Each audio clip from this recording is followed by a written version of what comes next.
एक बार एक मूर्तिकार अपनी छीनी और हथौड़ी से एक पत्थर को भगवान की मूर्ति का आकार देने का प्रयास कर रहा था। जैसे ही वह छीनी पर अपना हथौड़ा चलाता है, वह पत्थर चिनाने लगता है और कहने लगता है कि ये क्या कर रहे हो, मुझे इतना क्यों मार रहे हो, मुझे बहुत दुख हो रहा है, तकलीफ़ हो रही है, पीड़ा हो रही है, मुझे अपने हाल पर छोड़ दो और यहाँ से चले जाओ। मूर्तिकार ने उस पत्थर से कहा, मुझे बहुत अच्छे से पता है कि तुम्हें बहुत ज़्यादा दर्द हो रहा है, तकलीफ़ हो रही है और तुम बहुत ही ज़्यादा पीड़ा में हो, लेकिन यदि आज तुमने इस दर्द को नहीं सहा, इस तकलीफ़ को नहीं सहा, तो जीवन भर तुम इसी प्रकार पड़े रहोगे।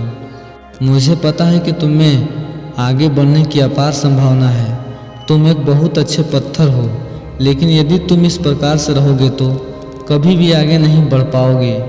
इतना कहकर मूर्तिकार औजार उठाए ही थे कि पत्थर फिर से चिल्लाने लगा, गिड़गिड़ाने लगा, विनती करने लगा, मुझे अपने हाल पर छोड़ दो। मुझे पता है कि जीवन के लिए कौन सी चीज़ें सही हैं और कौन सी चीज़ें गलत हैं। मुझे बहुत ज़्यादा दर्द हो रहा है, अब मैं तकलीफ़ को बहुत ज़्यादा नहीं सह सकता। मैं जिस हाल में हूँ, मुझे छोड़ दो और तुम यहाँ से चले जाओ।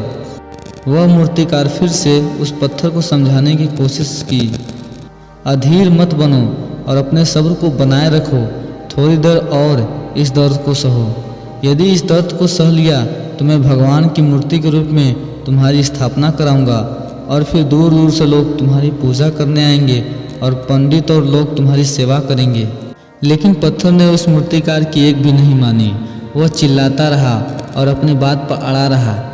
मूर्तिकार ने उस पत्थर को समझाने की बहुत कोशिश की, लेकिन वह पत्थर नहीं माना। अब मूर्तिकार भी थक चुका था और वह उस पत्थर को छोड़कर आगे बढ़ गया और थोड़ी दूर जाकर देखा कि वहाँ एक और बहुत अच्छा पत्थर पड़ा था। उसने छीनी और हथौड़ी उठाई और उस पत्थर को मूर्ति बनाने के लिए तैयार हो गया। मूर्तिकार ने छीनी और हथौड़ी का वार दूसरे पत्थर पर जारी रखा। दूसरे पत्थर को बहुत दर्द हुआ, तकलीफ हुई, लेकिन उस पत्थर ने बर्दाश्त कर लिया और देखते ही देखते थोड़ी समय के बाद उस पत्थर ने भगवान का मूर्ति का रूप धारण कर लिया। थोड़े दिन बाद उस मूर्ति की एक मंदिर में स्थापना हो गई। धीरे धीरे करके लोग यहाँ पूजा पाठ करने आने लगे। लोगों की मन्नतें वहाँ से पूरी होने लगी और वह मंदिर बहुत ही ज़्यादा प्रसिद्ध हो गया। अब धीरे धीरे करके दूर दूर के लोग वहाँ पूजा पाठ करने आने लगे। फिर एक दिन वहाँ एक और पत्थर को मंदिर में लाया गया और उसे एक कोने में रख दिया गया।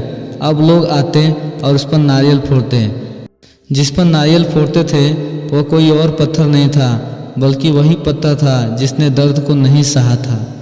अब वो पत्थर मन ही मन बहुत ज़्यादा पछता रहा था, दुखी हो रहा था और अपने आप से कह रहा था कि काश मैंने उस दिन दर्द को, तकलीफ़ को सह लिया होता तो आज मेरी भी पूजा करते।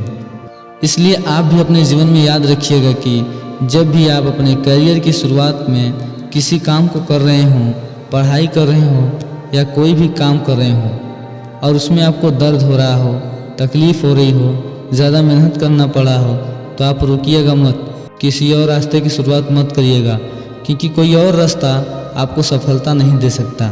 आपको उस दर्द को, उस तकलीफ़ को सहना ही होगा और उस दर्द को, तकलीफ़ को सह कर ही आप ज़्यादा मजबूत बनेंगे और तभी आप अपने जीवन में आगे बढ़ पाएंगे। जीवन में हमेशा याद रखिएगा कि आपको पहले पत्थर की तरह नहीं बल्कि दूसरे पत्थर की तरह बनना है। यदि ये कहानी आपको पसंद आई हो और इससे कोई सीख मिली हो तो अपने दोस्तों और अन्य लोगों के साथ शेयर करिए।